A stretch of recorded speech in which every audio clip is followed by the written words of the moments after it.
After you have blended your ice cream and frozen it, you need to put it into a container and put it into the freezer.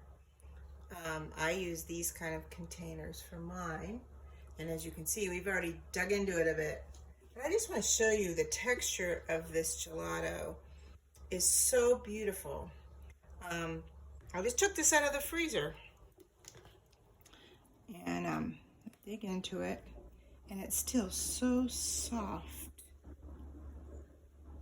and beautiful.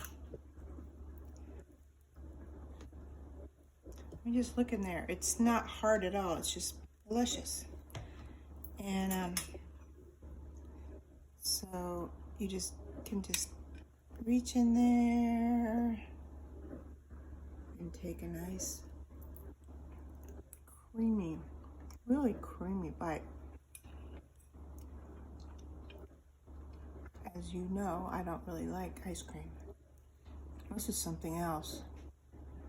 It's not ice cream. This is luscious, soft, smooth, salted caramel. Something else. So, do give it a try. And remember, you don't have to have a fancy Italian gelato machine to make it. You can do it in a Cuisinart ice cream machine, and it will come out just as nicely. I promise. This one little scoop is all I can eat, because I told you I really don't like all this creamy cold stuff, but my husband, he could eat 5 scoops easily. Look how creamy that is. Can you see that? Oh, there it is. So good. So, gather all your pans and bowls, your cream, your eggs, sugar, and that's all you really need. And make this delicious summer delight. I promise you won't be sorry. See you next time. Please subscribe. Bye. Hi, welcome to the Sassy Spoon Kitchen. Today we're making salted caramel gelato, and you can make it even if you don't have a fancy gelato machine like mine. So we're just going to get started. So the first thing we're going to do is start off with a cup of sugar, and we're going to turn up the heat to a little bit above medium. At first we're going to stir it.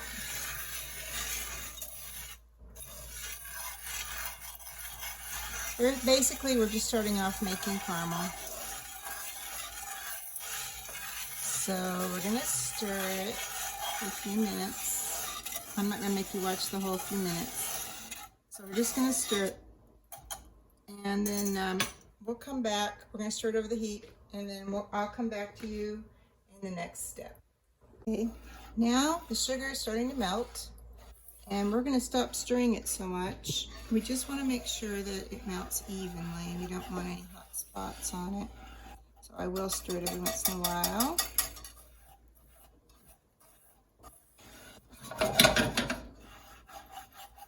I switched to a smaller whisk.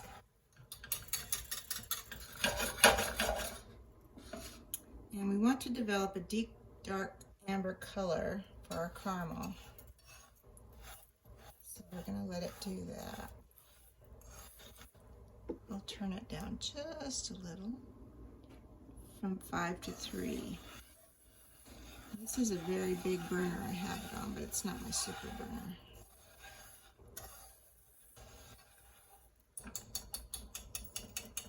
It's a little bit of a problem with the whisk.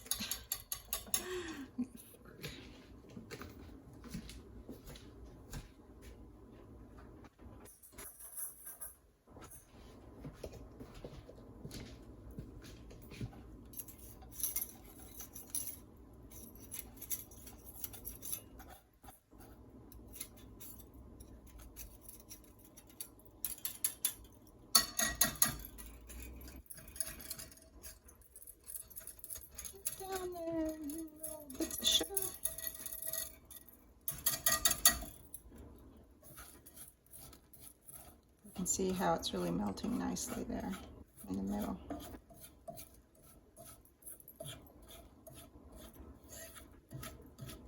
See how it's turning nice and amber? That's exactly what we want.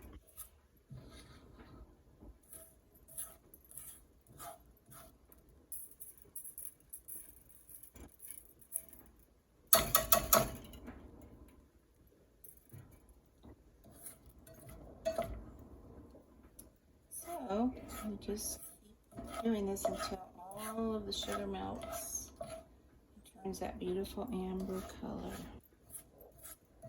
We're getting there pretty quickly. I hope my dishwasher noise isn't bothering you. It's not very noisy, but it bothers me a little. I'm filming.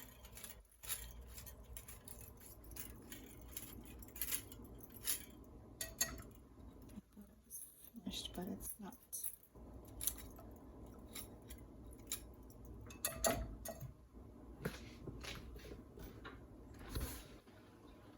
Let's stop it. Around the edges, a nice color. Just want all the sugar to dissolve completely.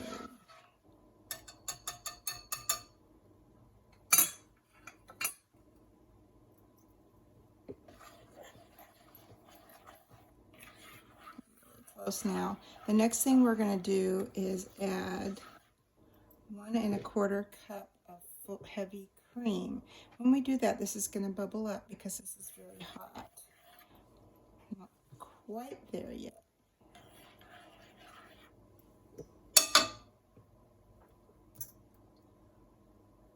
But getting this dark amber color is the key to getting good flavor. Of course, if you overcook it, you're going to really make a mess. I think that's pretty good right there. I'm going to turn it down. In fact, I'm going to turn the heat off for just a minute. It'll still stay hot, believe me. These cast iron grates on my stove stay really hot.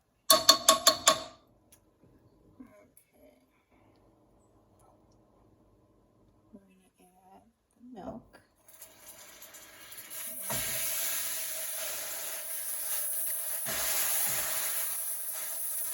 Making candy.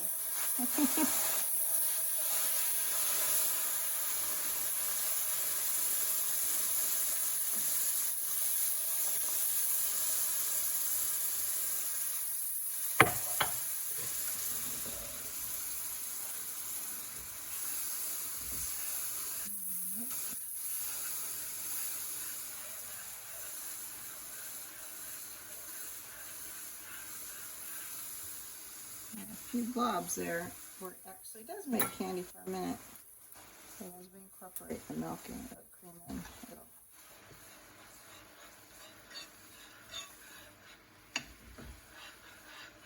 soften up.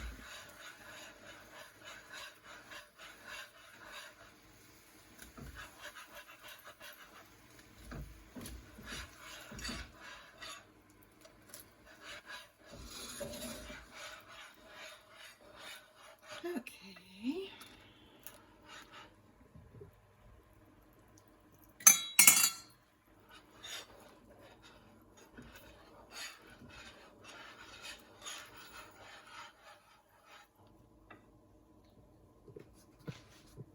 All right, next I'm going to pour this into a bowl and get started on the custard. Caramel's now set aside in a bowl, and we have 2 cups of cream. That's the remaining cream in the recipe.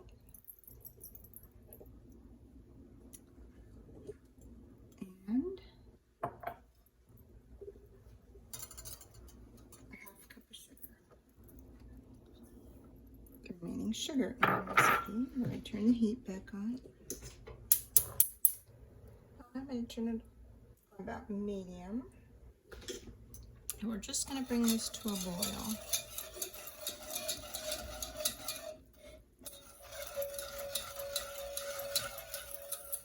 Really just to get the sugar to completely incorporate into the cream. We're making a custard here. So we're going to be adding eggs. We're going to whisk them in one at a time in a medium bowl, and then we're going to add half the hot milk mixture in slowly. So I'm going to let you go while this comes to a boil, and then we'll do that part next. Our milk is now coming to a boil. I'm going to turn off the heat for a moment. Oh, it's really coming to a boil. We don't want it to overflow. So anyway, I've whisked the eggs. I'm going to let it reduce back down. We really don't want to curdle these eggs. So we're going to let it go back down. We're going to add half of this cream mixture into the eggs and whisk them while we're doing it.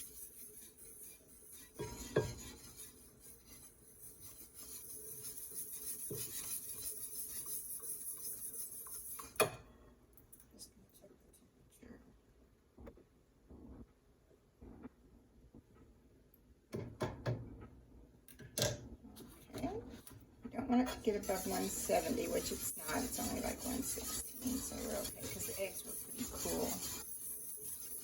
Okay, check it now. Oh, we're fine. About 140. So now we're going to pour this into the bowl, into the pot, and we're going to slowly heat it up. And we're going to have to watch this really closely. We do want to cook it, but we don't want it to overcook. So we're going to use this instant read thermometer. This is really the only really tricky part, I think. Oh, caramel is a little tricky. Oh, I just noticed my microphone wasn't attached to my dress. I hope you could hear everything I was just saying. Okay, this out of the way.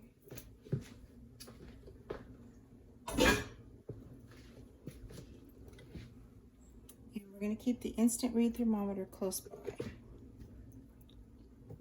Turn the heat up to a low medium, which is on my stove about 3 or 4, because this is a very large burner. Do not want it to boil. We don't want it to get over 170.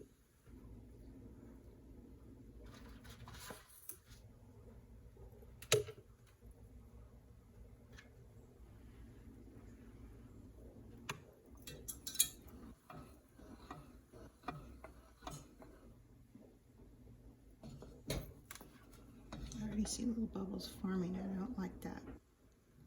It's 163, 64, 65. Nope, nope, nope. I'm going to turn this down. I'm going to put it on a smaller burner. I think that'll help.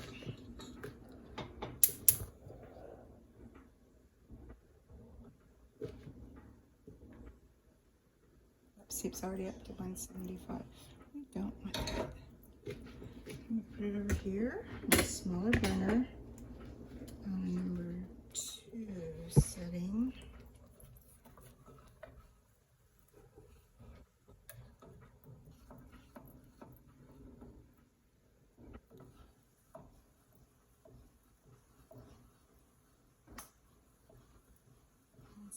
$168, $169, $170, $168. So that's good.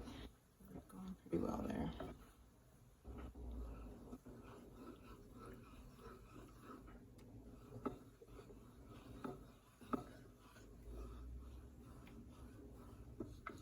Let's get up to 172 there.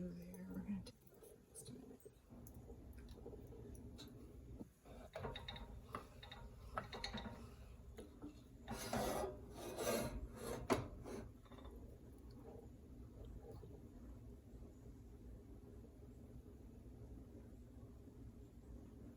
See, it's going up again. Good girl.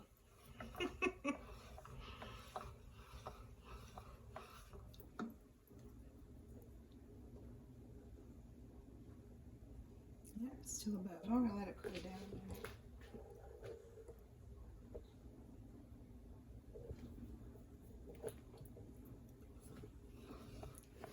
Oh, we you want it to do is coat the back of the spoon. I'm going to use a different spoon because otherwise it's going to be a big mess.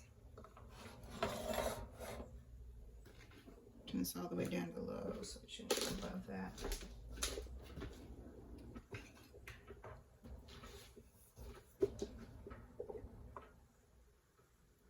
Custard is coating the back of the spoon. So that means it's custardy.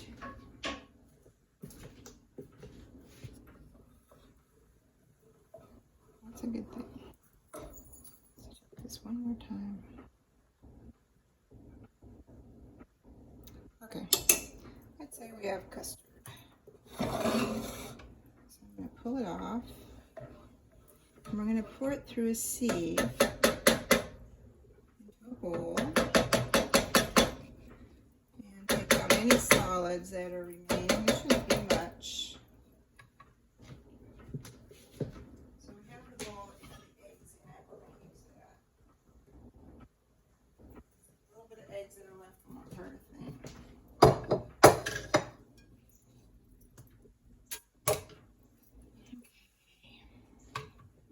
So, pull the camera back over here so you can see the bowl.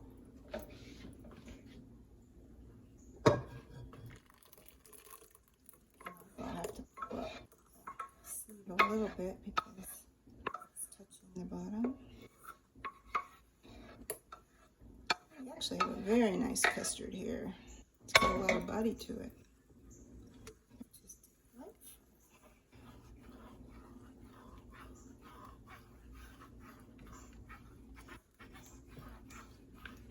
So as you can see, there are some solids, but not too much. They're known as scrambled eggs. So we have a nice custard in here, which is exactly what we want for our creaminess.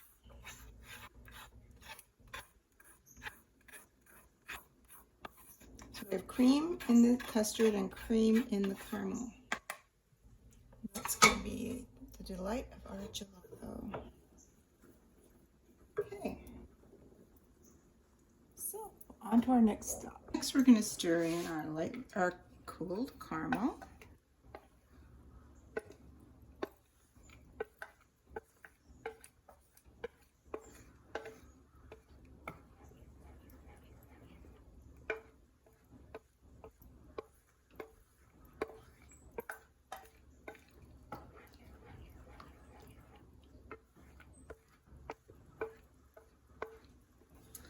Then we have just 3 more ingredients and we'll be ready to put it in the ice cream maker.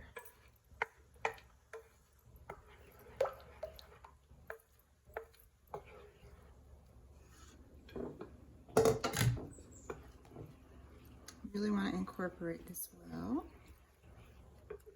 And I'm going to put a little homemade vanilla in.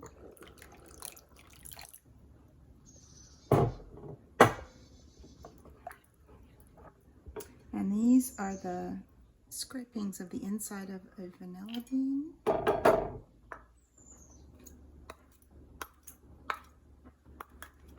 you want to incorporate that really well. They're quite potent. You want to spread them all around. Of course, my ice cream maker will spread them around. It has a beater inside.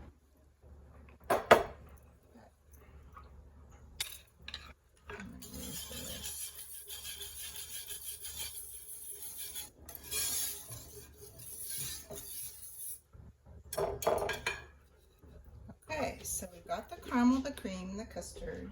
There's only one thing left, and that's the salt. So you want to use a nice flaky salt. That's Maldon in this case. I'm going to put about a little more than a teaspoon in. And that's it. That will incorporate into the cream.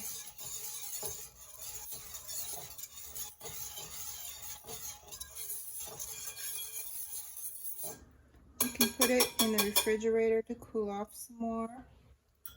Or if you have the kind of ice cream maker or gelato machine that has a coolant in it, not the kind that you freeze, but the kind that has a coolant that keeps cooling it, you can go ahead and put it in now. That's the kind I have, so I'll go ahead and put mine in, and we'll see you when we have some ice cream. I'll probably show you when I pour mine in, but just so you can see my machine. But I'll come back when it's all made. This is Violetta, my gelato machine. She's traveled from Italy to Chicago, to San Francisco, to Hawaii, to Charleston, to Brevard. And now here she is, kicking away, making some gelato for us. I don't really use her that often because I don't like gelato. I don't like ice cream. But my husband loves it and my friends love it, so I use it for them.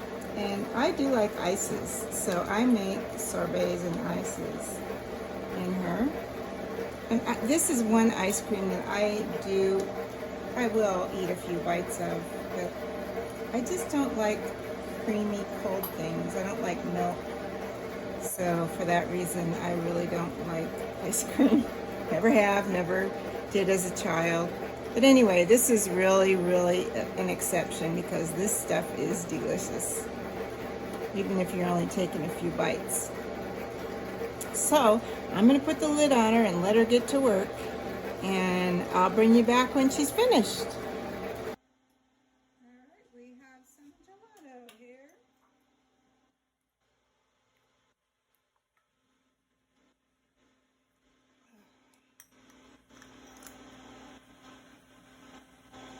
The deeper I go, the harder it is to scoop.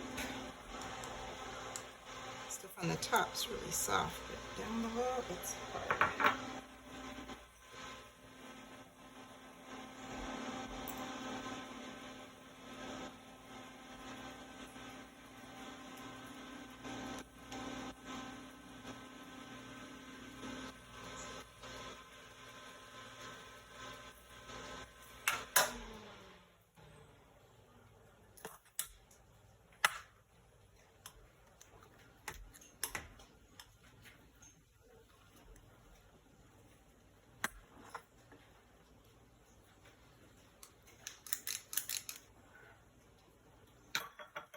So, there we are.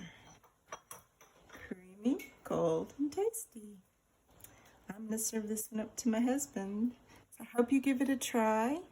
Please give it a thumbs up and please subscribe. Thank you.